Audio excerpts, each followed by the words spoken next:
आज हम लोग चर्चा करेंगे जो हरियाणा में और महाराष्ट्र में पिछले 2 महीने से किस तरीके से हिंदुत्व के नाम पर महासभाएँ हो रही हैं। हिंदू महासभा के नाम पर, हिंदू राष्ट्र के नाम पर किस तरह सांप्रदायिकता फैलाई जा रही है और हिंदू-मुसलमान की बात की जा रही है कि हिंदू मुसलमान में हिंदू खतरे में हैं या मुसलमानों के साथ ये होना चाहिए, वो होना चाहिए, जो कि एक अ, बड़ा खराब विषय है। पर मुझे कहते अच्छा नहीं लगता, पर करें क्या जब ये चीज़ें हो रही हैं, तो नागरिकों को हम लोगों को जागरूक भी होना पड़ेगा कि ये क्यों हो रहा है, कैसे हो रहा है, इसके पीछे की मंशा क्या है सरकार की।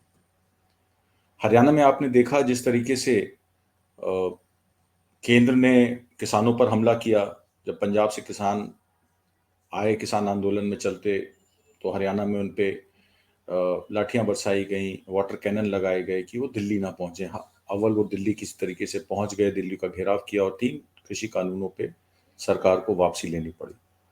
और उसके बाद कई ऐसे इंसिडेंट हुए जिसमें ये 3 कृषि कानूनों को वापस लेने के बावजूद जो सरकार का किसान विरोधी पक्ष है, वो सामने निकल के आता है, क्योंकि अभी तक ना एमएसपी पे कोई बात करता है। मूल मिलता नहीं है। टमाटर ₹2, ₹3, गोभी ₹2, प्याज ₹2 किसान बेचता है और जो कंज्यूमर है, जो शहर में आदमी रहता है, वो ₹20, ₹30, ₹40 किलो खरीदता है। तो ये पैसा जाता कहाँ है? आपने देखा किस तरीके से राम रहीम, जो एक बलात्कार का आरोपी है, उसको 4 बार पैरोल मिलती है। अभी भी वो पैरोल पे बाहर है। जब भी इलेक्शन आते हैं, चाहे वो असेंबली के इलेक्शन हो, चाहे वो म्युनिसिपल कॉर्पोरेशन के इलेक्शन हो, राम रहीम बाहर होते हैं और पैरोल भी मिल जाती है उनको। ऐसा लगता है कि वो स्टेट जो है उनके पीछे काम कर रही है। संदीप सिंह जो हॉकी प्लेयर हैं, उनके ऊपर बलात्कार का आरोप लगा, वो अभी तक मिनिस्टर बने हुए हैं। अजय मिश्रा टेनी जो home minister, union home minister हैं, उन पे किसानों पे गाड़ी चढ़ाने का आरोप लगा, वो भी अभी तक होम मिनिस्टर बने हुए हैं। तो ऐसा क्यों है जब मंत्रियों पे आरोप लगता है किसानों को मारने का, यौन उत्पीड़न का, तो क्यों सरकार उस पे एक्शन नहीं लेती है? ये एक बात निकल के आती है।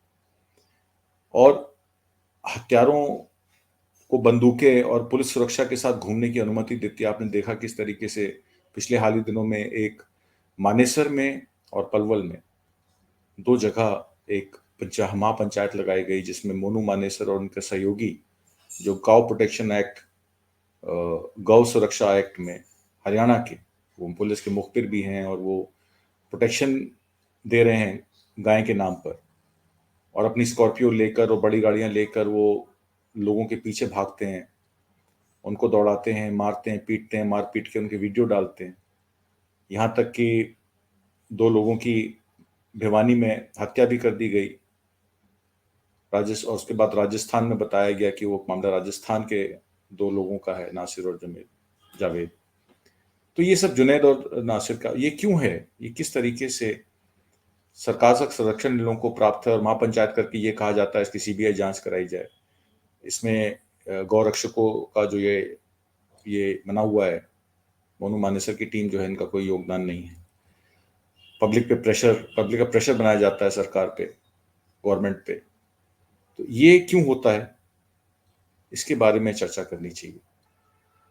इनकी बर्बरता दिखाई जाती है। हरियाणा में पुलिस की जो कार्यप्रणाली है, उसको नजरअंदाज किया जाता है। अब हरियाणा की पुलिस ये कह रही है कि राजस्थान की पुलिस जिम्मेदार है इन हत्याओं के लिए, हमारे ज्यूरिडिक्शन में नहीं आता। राजस्थान की पुलिस कहती है कि जब ये हरियाणा में गौरक्षक इनको लेके गए थे मारपीट के, तब ये जिंदा थे। अगर उसी टाइम नूह में जब थाने में गए एसएचओ पे, अगर वहां पे ये गिरफ्तार कर लिए गए होते तो ये मरते ना, क्योंकि वहां पे हरियाणा पुलिस ने इनको अपने संरक्षण में नहीं लिया, इनको इन पे पर्चा दाखिल नहीं किया, जो भी इन पे इल्जाम थे वहां से छूट गए और फिर वहां के बाद उनकी हत्या कर दी गई। अभी तक जिन्होंने की है पता नहीं है। जो गौर रक्षक हैं वो ये भी कहते हैं कि जो इसका दोषी है उसको कड़ी से कड़ी सजा मिलनी चाहिए। हमने नहीं किया, एक जिसने भी किया हो, हमारा इसमें कोई रोल नहीं। अब कर्नाटक का ले लीजिए। कर्नाटक में श्री राम सेना के प्रमुख हैं प्रमोद मुतालिक। उन्होंने मुसलमानों के खिलाफ एक और भड़काऊ भाषण दिया, जैसे हमारी हिंदू लड़कियों की शादी मुसलमान घरों में हो जाती है, तो एक हिंदू लड़की अगर उस तरफ जाती है तो 10 मुस्लिम लड़कियां हमारी तरफ आनी चाहिए। उन्होंने ऐसे युवाओं को सुरक्षा और रोजगार का आश्वासन दिया। कर्नाटक पुलिस उनके खिलाफ कोई कार्रवाई नहीं कर रही है, क्योंकि वो जब कुछ कहते हैं तो इम्प्लिसिट है कि स्टेट जो है या गवर्नमेंट जो है वो उनकी तरफ है। ऐसी तमाम चीजें निकल के आ रही हैं। कर्नाटक में भी इलेक्शन है मई में, पहले से पोलराइजेशन शुरू हो गई है। हरियाणा में बीजेपी की सरकार है और वहां गौरक्षा के नाम पर मानव अधिकारों का हनन हो रहा है, अधिकार छीने जा रहे हैं लोगों के। और महाराष्ट्र में कुछ वीडियोस मेरे पास आए हैं, मैं आपको गतिवत दिखाऊंगा। ये पहला वीडियो आप देखिए। ये वीडियो 29 जनवरी मुंबई में का है, जिसमें हिंदुत्व नेता और तेलंगाना के विधायक टी राजा सिंह सकल हिंदू समाज द्वारा आयोजित हिंदू आक्रोश मोर्चा के कार्यक्रम में हिंसा और मुसलमानों की हत्या का खुला आह्वान कर रहे हैं। हर वो भारतीय और हर वो हिंदू का बस एक ही एक डिमांड होना चाहिए कि कानून बने, नहीं तो हमें आता है कानून बनाना। या आप ठोके या हमें भी ठोकना आता है। कि आने वाला समय संघर्ष का समय है, युद्ध का समय है। हर हिंदू को संगठित होकर छत्रपति शिवाजी महाराज का मौला बनने की आवश्यकता है। मेरे बाला साहब ठाकरे क्या बोलते थे पता है? कि मेरा हिंदू मंदिर का घंटा मारने वाला हिंदू ना बने, लांडों को ठोकने वाला हिंदू बने, लोग जिहादियों को ठोकने वाला हिंदू बने, धर्मांतरण करने वाले को ठोकने वाला हिंदू बने।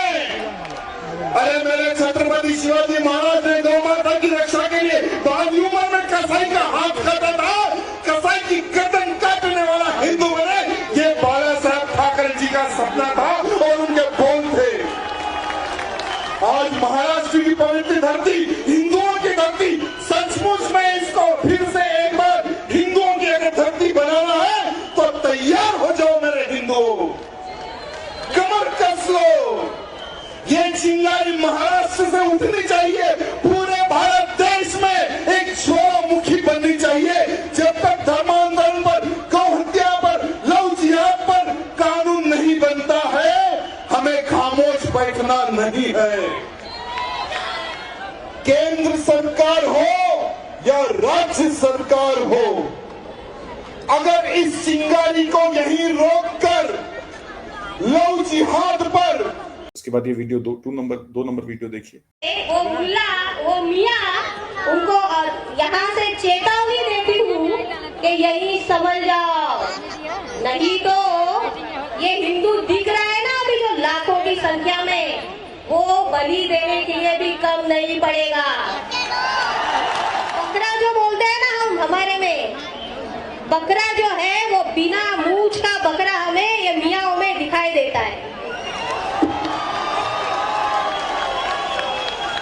इनको क्या पता है कि हमारी काली को ये बकरे ही बलि में दिए जाते हैं।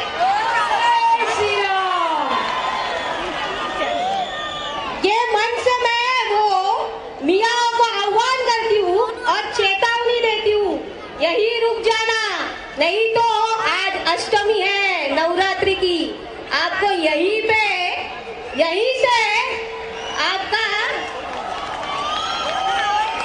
बलि चढ़ जाएगी। बलि को हम बोलना नहीं चाहिए, वो तो खुद देखें। हमने हमेशा एक कश्मीर फाइल सुना ही होगा, देखा भी होगा। अभी एक नया पिक्चर आने वाला है जो केरल के पिक्चर में है, केरल के विषय में है। वहाँ पे एक समय पे कुछ वर्ष पहले 35,000 हमारी हिंदू बहनों को गल्फ कंट्री में बेचा गया था और जबरदस्ती फंसा के लेकर गया था। ये किस वजह से किया है? तो ये मुस्लिम की जमीन जो है, हमारी जमीन बंजर होती है तो हम उसमें खत पानी डालते हैं, तो इनकी महिलाओं के गर्भ क्या बंजर हो चुके हैं क्या?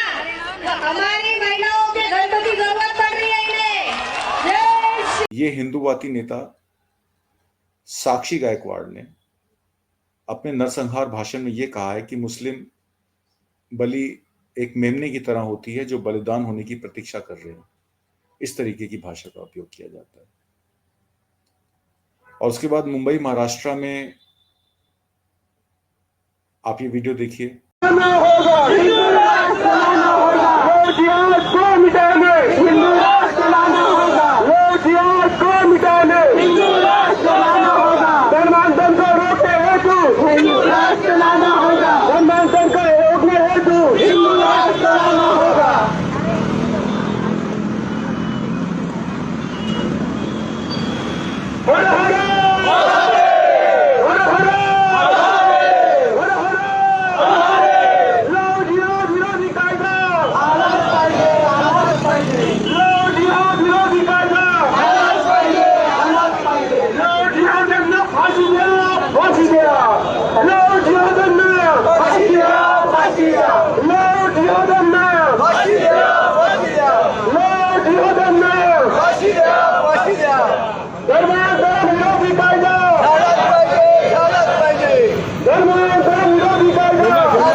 या आंदोलनामध्ये आपण दोन हात उंचावून या आंदोलनामध्ये जे आपण मागणी करतो सरकारकडे की महाराष्ट्रामध्ये लोक नियाद विरोधी कायदा झाला पाहिजे, महाराष्ट्रामध्ये लोक नियाद विरोधी कानून पारित होना चाहिए।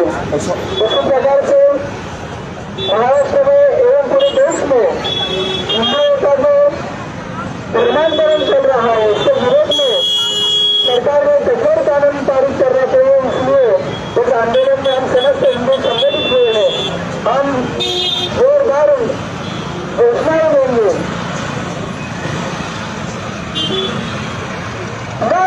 वहां पे दुकानों के सामानों के बहिष्कार की मांग की जा रही है कि मुसलमानों के सामानों का खरीदार कोई नहीं होना चाहिए, उनकी दुकानों से सामान मत खरीदिए।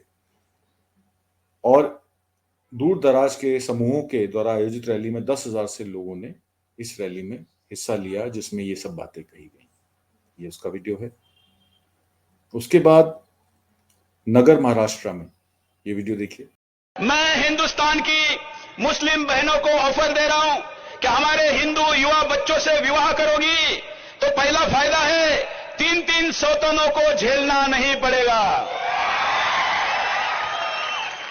दूसरा फायदा है बच्चे पैदा करने की फैक्ट्री नहीं बनना पड़ेगी। ऐसा आवाज चाहिए कि वहां तक जाना चाहिए। तीसरा फायदा, आपके जो बच्चे पैदा होंगे वो भगवान ने जैसे भेजे हैं वैसे ही रहेंगे, कोई काट छाट नहीं होगी। चौथा फायदा, घर को मर्दों से पूरी सुरक्षा मिलेगी और घर के अंदर कोई अब्बू, कोई चाचू, कोई दादू हाथ नहीं डाल पाएगा, क्योंकि हमारे घर के अंदर हमारे संस्कारों में हमारे छोटे भाई की पत्नी हमारी बेटी होती है, हमारे बड़े भाई की पत्नी मां होती है, मौसी मां होती है, इसलिए घर में पूरी सुरक्षा मिलेगी। पांचवा, 48 डिग्री टेम्परेचर में बुर्खा नहीं पहनना पड़ेगा।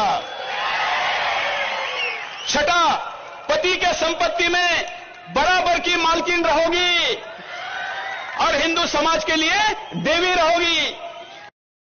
सातवां फायदा, तुमको कोई 3 बार तलाक तलाक कह के डाइवोर्स नहीं दे सकता। आठवां फायदा, यह हिंदू धर्म का एक यूनिक प्रोडक्ट है, दर्शन है। यह प्रोडक्ट, यह ऑफर केवल हिंदू महिलाओं के लिए, मुस्लिम महिलाओं के लिए नहीं, यह 5 बार मस्जिद से बांध देने वाला मुल्ला के लिए भी है। और यह ऑफर यह है कि अगर हिंदू धर्म कबूल करोगे तो पुनर्जन्म की गारंटी रहेगी।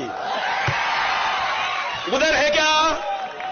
हिंदू नेता सुरेश चौहान, जो कि सुदर्शन चैनल के मालिक भी हैं, उनके द्वारा हिंदू राष्ट्र जागृति सभा कार्यक्रम में दिया गया ये मुस्लिम महिलाओं को निशाना बनाते हुए अत्यधिक इस्लामोफोबिक भाषण, ये सुरेश चौहान ने दिया। वो पहले भी जाने जाते हैं, काफी सारे फायर ब्रांड काइंड ऑफ इस तरीके के वो भाषण देते हैं और हिंदू समाज को बरकलाने का, उनको मुसलमानों के खिलाफ बात करने का वो करते हैं। उसके बाद ये घाटकोपर मुंबई महाराष्ट्र में नंबर 4 का वीडियो है, ये देखिए। जिस प्रकार से छत्रपति शिवाजी महाराज जी ने हिंदवी स्वराज्य की शपथ रायरेश्वर पर ग्रहण की थी, इतना ही नहीं, वह शपथ प्रतिज्ञा पूर्ण कर उन्होंने जीवन समर्पित किया और यह प्रतिज्ञा उन्होंने ये इसी देही और इसी आंखों से वो हम सभी को भी दिखाई। तो हम भी हिंदू राष्ट्र के लिए भगवान श्री कृष्ण के चरणों में हम सभी प्रार्थना करते हैं, हे भगवान श्री कृष्ण, आज हम हिंदू राष्ट्र स्थापना की प्रतिज्ञा करते हैं। हिंदू राष्ट्र की स्थापना, यह भगवत कार्य संपन्न हो, इसके लिए आप ही हमें आशीर्वाद दे। हिंदू राष्ट्र स्थापना का कार्य करने हेतु हम सभी को भक्ति, शक्ति और बुद्धि दीजिए। हिंदू राष्ट्र की प्रतिज्ञा हम करते हैं, मेरी मेरे धर्म पर और देवताओं पर श्रद्धा है। मेरी मेरी धर्म श्रद्धा की रक्षा करने का, धर्माचरण करने का मुझे जन्म सिद्ध अधिकार है। हिंदू संस्कृति, परंपरा, त्योहार, उत्सव आदि का जतन, आचरण एवं प्रसार मैं स्वयं करूंगा तथा मेरे धर्म बंधुओं को उस संबंध में। इसमें धूर दक्षिणपंथी हिंदू जन जागृति समिति से सैकड़ों लोगों ने भारत को हिंदू राष्ट्र बनाने की शपथ दिलाई। ये शपथ समारोह किया जा रहा है और ये भी कहा जा रहा है भले इसमें जान की कीमत चुकानी पड़े, हमको ये करना चाहिए।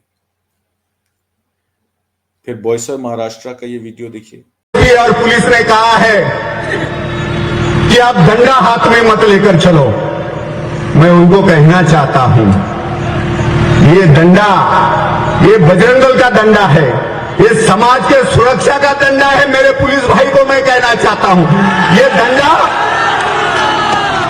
वो उसके ऊपर ही प्रहार करेगा जो राष्ट्र विघातक काम करेगा, भारत माता को अपमानित करेगा, भारत माता के सीना पर तलवार चलाएगा, चाकू चलाएगा, ये डंडा उस काम में आएगा।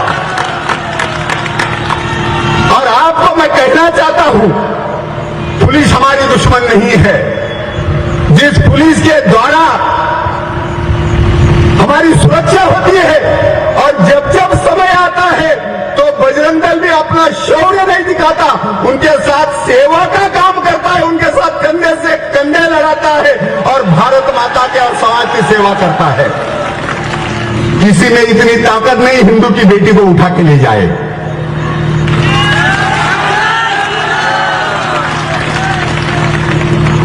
क्रूरता उनके खून में बसी है, ध्यान में रखो। हिंदू कभी क्रूर नहीं होता, हिंदू कभी क्रूर नहीं होता, हिंदू हर समय शूर होता है, वो सामने से लड़ता है। गद्दारी का काम हिंदू कभी करता नहीं है। और यह परंपरा आज की नहीं है, यह क्रूरता की परंपरा हजारों साल से है। वो अपने गरीबान में देखे, अपने लोगों को सुधारे, वो जो हमें भगाने की कोशिश करते हैं, हमें मिटाने की सौगंध करते हैं। अरे पहले ये कातिले ने हमले अपने आप को संभालने पड़ेंगे। जिसने इसमें शौर्य पथ संचालन कार्यक्रम में मुस्लिम विरोधी जहर उगलते हुए विश्व हिंदू परिषद के वरिष्ठ नेता शंकर गायकर इसी तरीके की बात कर रहे हैं। फिर छठा वीडियो पनवेल मुंबई महाराष्ट्र का है, देखिए।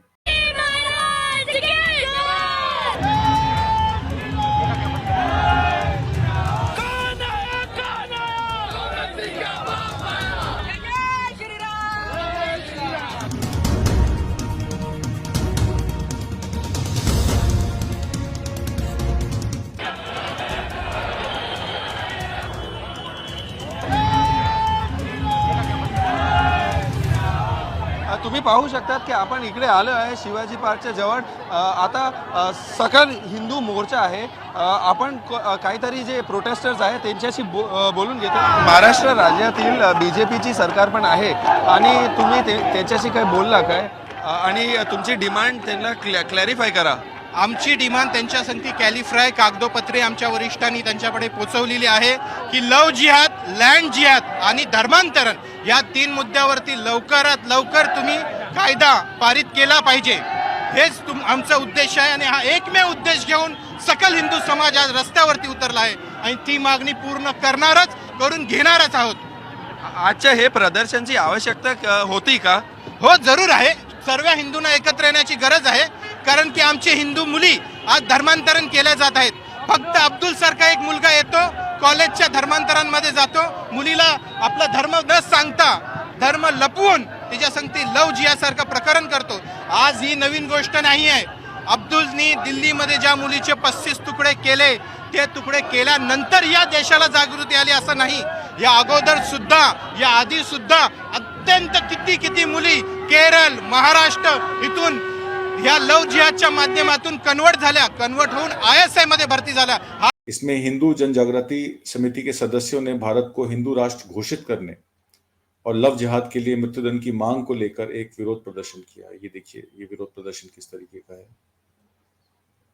लव जिहाद का मामला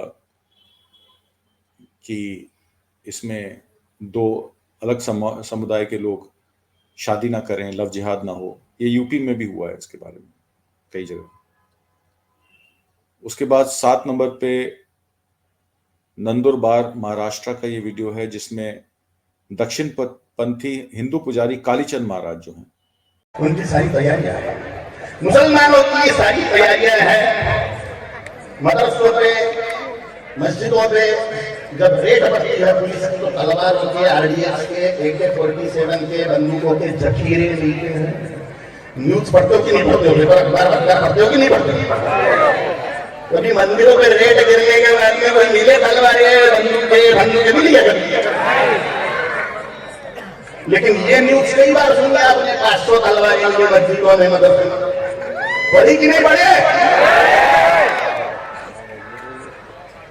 तो ये क्या लक्षण है कि धौंस देने वाले ने पूरी तैयारी करके रखी है और हम शेलगोले लोग हैं, हमारी कोई तैयारी नहीं है. और मत करो तैयारी. कश्मीर यहाँ पे होने दो. कश्मीर में 30 साल पहले 5 लाख महिलाओं पर सामूहिक बलात्कार हुआ. कश्मीर फिल्म जरूर देखना. 30 साल पहले की घटना है, उसने बताया 1% बताइए. 5 लाख महिलाओं पर सामूहिक बलात्कार किया. उनके योनि मार्ग में मशीन गन से गोलियां मारी गई. नीरजा गिरिजा टिक्कू नाम के लड़की पर 50 लोगों ने सामूहिक बलात्कार करके योनि मार्ग से मस्तक तक के आरा मशीन पे चीर दिया. और ये बात एक केस बाहर आई, बाकी की पूरी केसेस. पाकिस्तान हाथ से निकल गया, मुसलमान बना दिया उन्होंने, भारत माता की. ईरान, इराक, अफगानिस्तान, पाकिस्तान भारत माता ही है. हाथ से निकल गया, मुसलमान बना दिया उन्होंने. Bangladesh, Bangladesh, Indonesia, Cambodia, Taiwan. वो नफरत भरा भाषण दे रहे हैं. वो ये कह रहे हैं कि उन्होंने मुसलमानों के खिलाफ घृणास्पद भाषण दिया, प्रतंत्र के सिद्धांतों को बढ़ावा दिया और समुदायों के बीच में दुश्मनी को बढ़ाने की बात कर रहे हैं. और कई कार्यक्रमों में पहले भी ये हिंदू महासभा में बोले हैं.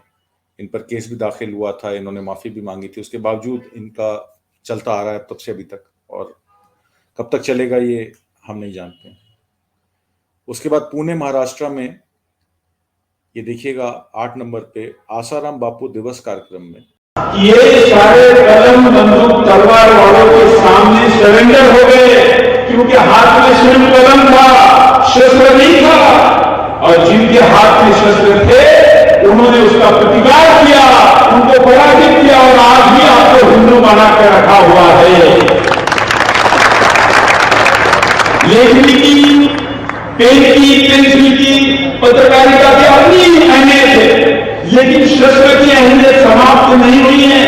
और डॉक्टर बाबा साहब अम्बेडकर जी ने कहा कि आत्मरक्षा के लिए रखना आपको अनिवार्य है. अगर करते संविधान आपको इसकी छूट देता है. हमारे पास 1 लाख रुपए के मोबाइल, लेकिन कितने लोगों के पास आत्मरक्षा के शस्त्र?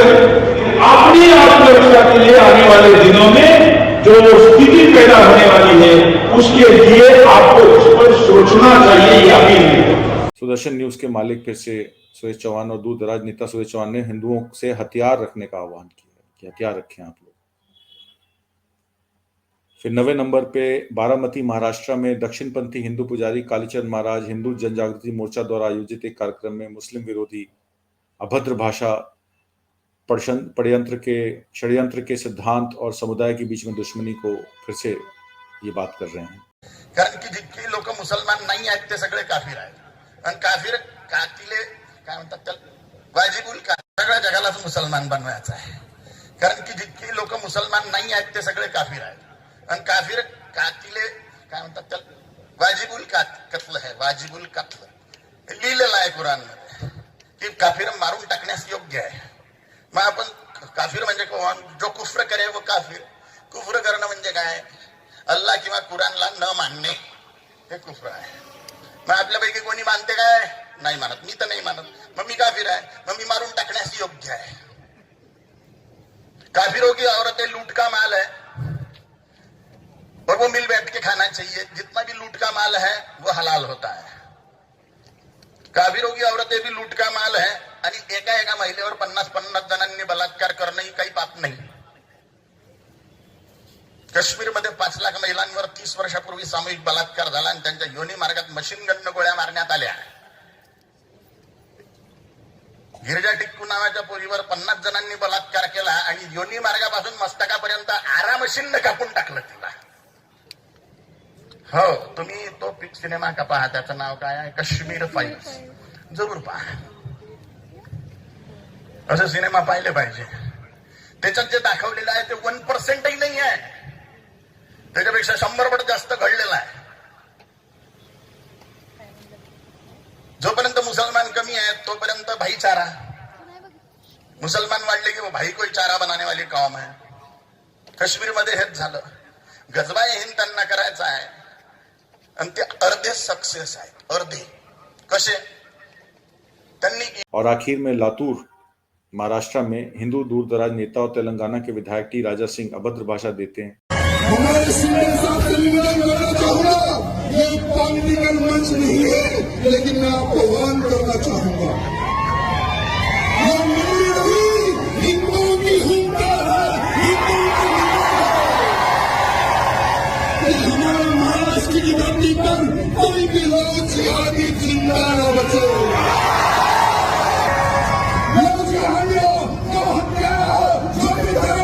धर्मांतरण करने के लिए आता है, ऐसे लोगों को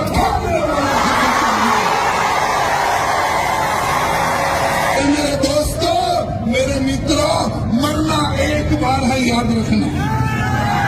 जीवन में कितने बार मरोगे? जीवन में कितने बार मरोगे?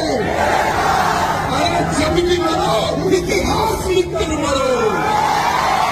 और आज हम हर हिंदुओं का एक सपना है कि हमारे भारत को अखंड हिंदू राष्ट्र बनाएंगे।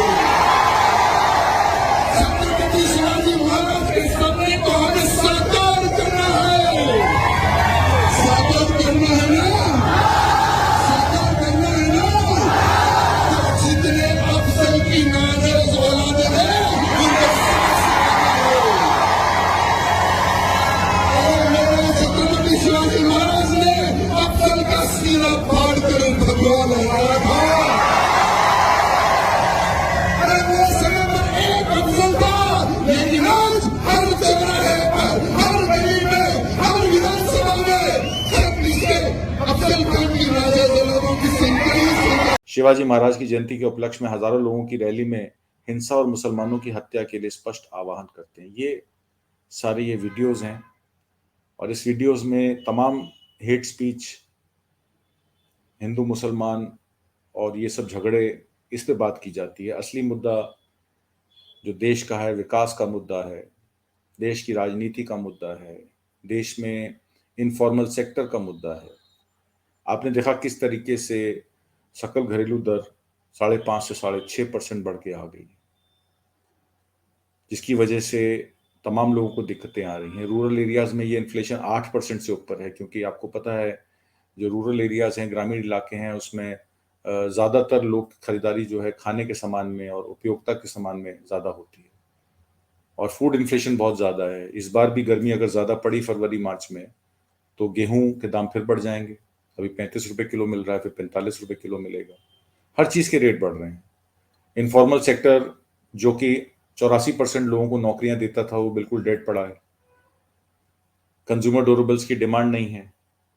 अच्छा, जो चीज़ महंगी हो गई लॉकडाउन, वो सस्ती नहीं हो रही है, तो मार्जिन ज़्यादा है, तो इसलिए बड़ी कंपनियां ज़्यादा पैसा बना रही हैं और छोटे लोगों के पास कामकाज नहीं है। रिजर्व बैंक ऑफ इंडिया ने भी रेपो रेट जो है 6.5% कर दिया है। कहते हैं कि अप्रैल तक हम वॉच करेंगे, जनवरी में फिर रेपो रेट बढ़ाया 0.25 बेसिक पॉइंट से, और कह रहे हैं कि अप्रैल में इन्फ्लेशन अगर नहीं कंट्रोल हुआ, जो कि गर्मियों में पता है आपको कि फूड इन्फ्लेशन तो हमेशा ज्यादा रहता है। सीरियल इन्फ्लेशन 22-23% है, जो रोज का रोटी चावल हम लोग खाते हैं 22-23% है। फ्यूल इन्फ्लेशन 12-13% है, और अगर पेट्रोल डीजल के दाम और बढ़ गए अप्रैल में, तो भगवान ही मालिक है। फिर रेपो रेट बढ़ेगा तो इंटरेस्ट रेट बढ़ेगा, तो जाहिर सी बात है प्राइवेट कंजम्पशन कम होगी, प्राइवेट एक्सपेंडिचर कम होगा। हमारी कैपेसिटी यूटिलाइजेशन जो है इंडस्ट्री की, प्राइवेट कंपनियों की, इंडस्ट्री की, मैन्युफैक्चरिंग की 70 से 75% है, तो 25% मशीनरी और लेबर अनयूटिलाइज है। इस वजह से नौकरियां भी जनरेट नहीं हो रही। पीछे हाल ही खबर आई कि सरकार की जो सिक्योरिटी फोर्सेस हैं, सीआरपीएफ है, आईटीबीपी है, असम राइफल्स है, करीब 88,000 नौकरियां उसमें रिक्त पड़ी। सरकार, सेंट्रल सरकार की नौकरियां रिक्त पड़ी हैं, स्टेट गवर्नमेंट्स की नौकरियां रिक्त पड़ी हैं। वो इसलिए रिक्त पड़ी हैं कि उनके पास पैसा नहीं है देने के लिए। तो अगर डिमांड नहीं बढ़ेगी, चाहे वो रूरल हो या अर्बन हो, तो फिर प्रोडक्शन नहीं बढ़ेगी। अगर प्रोडक्शन नहीं बढ़ेगी, तो आने वाले समय में प्राइवेट एक्सपेंडिचर कम हो जाएगा, उससे मैन्युफैक्चरिंग में निवेश भी कम हो जाएगा। अदानी का सागा आपने देखा किस तरीके से, 19,50,000 करोड़ रुपए की कंपनी, 19.5 लाख करोड़ रुपए की कंपनी आज 8 लाख करोड़ से भी नीचे रह गई है, 7,73,000 करोड़ की कंपनी रह गई। पर कोई इस पर सवाल करने को चाहता नहीं है। ऑपोजिशन का जो, वो ये कहते हैं कि सरकार का इसमें योगदान है। सरकार ने इतने ठेके, इतने बंदरगाह, इतने एयरपोर्ट अदानी जी को दे दिए कि अदानी जी को एफसीआई के सारा कंट्रोल भी दे दिया था, सारे गोडाउन्स दे दिए थे, और एफसीआई किराया देती है अदानी को वो चीजों को मेंटेन करने के लिए। और अगर मान लीजिए अनाज एमएसपी से नीचे बिकेगा, तो उसका नुकसान जो है वो एफसीआई भुगतेगी, और अगर ऊपर बिकेगा तो उसका आधा 50% शेयर अदानी को देना पड़ेगा, अदानी लॉजिस्टिक्स। तो ये इनकी टर्म्स एंड कंडीशंस थी। पावर परचेज एग्रीमेंट में धांधलेबाजी हुई, कोल इंपोर्ट के मामले में धांधलेबाजी हुई, लाखों करोड़ों रुपया क्रोनी कैपिटलिज्म के नाम पर बर्बाद हो रहा है। पर हमारे यहाँ कहते हैं कि जब वोट पड़ेगा तो हिंदू मुसलमान के नाम पे पड़ेगा। तो जाहिर सी बात है, चाहे वो कर्नाटका का इलेक्शन हो, चाहे वो असम का एनआरसी का मुद्दा हो, चाहे वो हरियाणा में गौरक्षा का मुद्दा हो, चाहे वो महाराष्ट्र में हिंदू मुसलमान के झगड़ों का मुद्दा हो, तो ये तो ज्वलंत रहेगा जब तक लोग हिंदू मुसलमान के नाम पर वोट देंगे या हिंदू खतरे के नाम पर वोट देंगे, और रियल जो इश्यूज हैं उससे दूर रहेंगे, तब तक ये लोग हमारा फायदा उठाते रहेंगे। तो इन्हीं सब बातों के साथ कि किस तरीके से आने वाले समय में ग्रामीण इलाकों में 80 से 85% लोग जिनके पास 2.5 एकड़ से कम जमीन है, उनका बेसिक लालन पोषण नौकरी करके होता है। इनफॉर्मल सेक्टर में वेजेस मिलती हैं उनको, मनरेगा मजदूरी करके या और चीज़ों से, या फैक्ट्रियों में काम करके वो अपना लालन पोषण करते हैं। अगर वहां भी उनको चोट पहुंचेगी, मनरेगा में उनको काम नहीं मिलेगा, प्राइवेट इन्वेस्टमेंट कम होगी, तो लेबर एब्जॉर्प्शन नहीं होगी, तो वो भूखे मर जाएंगे। 20% लोग ही हैं जो कल्टीवेशन से काम करते हैं, और कल्टीवेशन में एमएसपी नहीं मिलती है, खेती में एमएसपी नहीं है, घाटे का सौदा है, इनपुट ज्यादा है, आउटपुट कम है। तो फिर क्या हम लोग सब सड़क पे आ जाएंगे, हिंदू मुसलमान करेंगे, तलवारें उठा लेंगे, गौरक्षक बन जाएंगे? कितना भयानक स्वरूप हो जाएगा हिंदुस्तान का। हिंदुस्तान की जो विरासत है वो प्लुरलिटी में है, मल्टीकल्चरल में है, होमोजेनिटी में है। हमारा एक अखंड Bharat secular socialist Republic welfare state है। पर अगर आप परिकल्पना करें कि हिंदू मुसलमान के नाम पर ही सरकारें बनेंगी आने वाले समय में और वायलेंस होगी, तो हमारे बच्चों का फ्यूचर क्या रह जाएगा? इन्हीं सब विचारों के साथ मैं अब आपसे इस हफ्ते विदा लेता हूं। अगले सप्ताह फिर किसी नए सब्जेक्ट पर मिलेंगे। कमेंट बॉक्स में ज़रूर लिखिएगा, मैं आपके सब कमेंट्स पढ़ता हूं और मैं कोशिश करूंगा कि जो जो आपकी मेरे से उम्मीदें हैं, अपेक्षाएं हैं, उनको पूरा उतरूं। इन्हीं सब बातों के साथ मैं इस हफ्ते विदा लेता हूं। अगले सप्ताह फिर मिलेंगे, तब तक मुझे आज्ञा दीजिए। नमस्कार।